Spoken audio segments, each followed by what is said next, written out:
Thank you, Madam Toastmaster.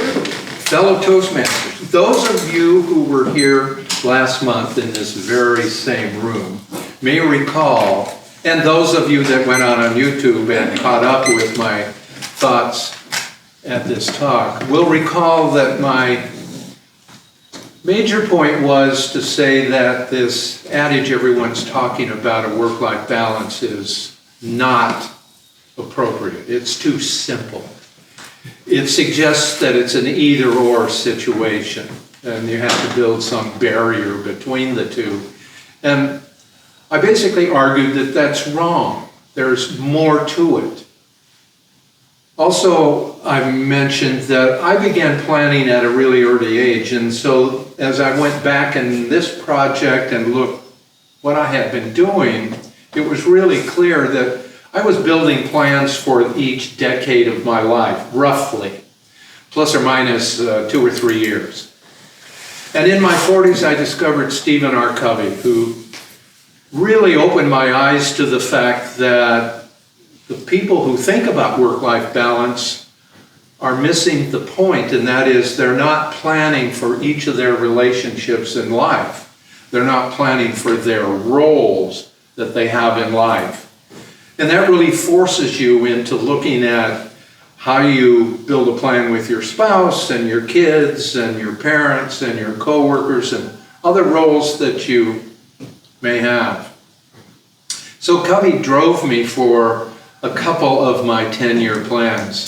But as I got into this, I ran into the psych nonprofit organization that suggested another approach that's very complementary, and it's based on the word drama. And there are key words.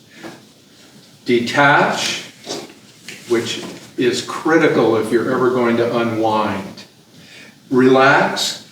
You have to learn to meditate or go work on jigsaw puzzles, which is a big one of mine, because I can't think of anything else when I'm working on a jigsaw puzzle. But find your own way to do that. Look at autonomy, and autonomy is a big thing, and it's something hopefully a lot of us were able to teach to our kids, and that is you can't blame everybody else for all the things that you do. You have to absorb it and accept it. Mastery is the sharpen the saw from Covey, which is you have to keep learning. And meaning is that you have to really find something that you can embrace with your heart and your emotions and everything. And hopefully it's part of what you do for work. If it's not, you find some other work, or you do it off hour that's meaningful, like volunteering, for example. And then affiliation is socialization. That basically drove my plan for my 80s. Which is just harder to believe, but that's why my title. This is a plan for getting old. And it's really an interesting time when you plan that might have a shorter fuse than my other decades, or it might have a longer one.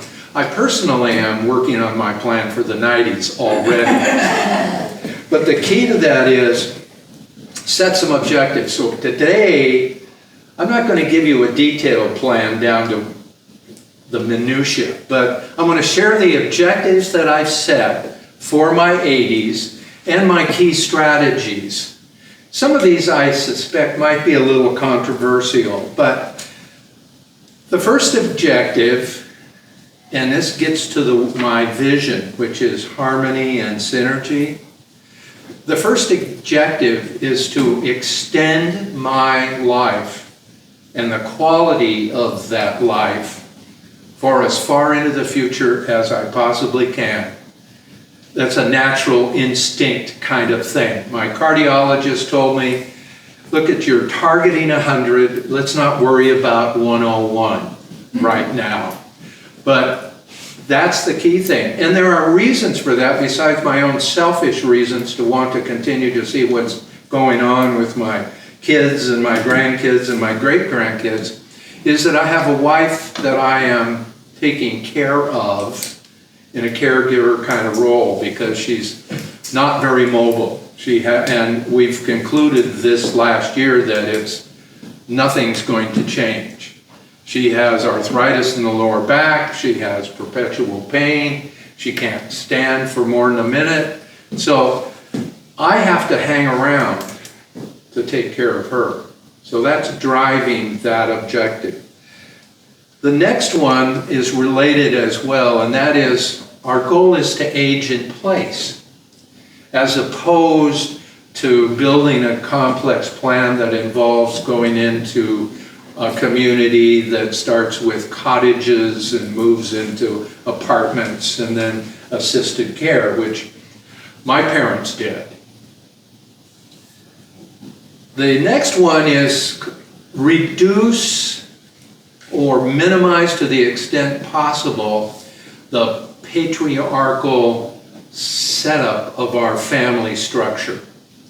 In other words, my wife and I have been the patriarch and the matriarch of a 5-kid family with all kinds of offshoots, 10 grandkids and that kind of thing. So we've always been on the hook for being the center of key holidays.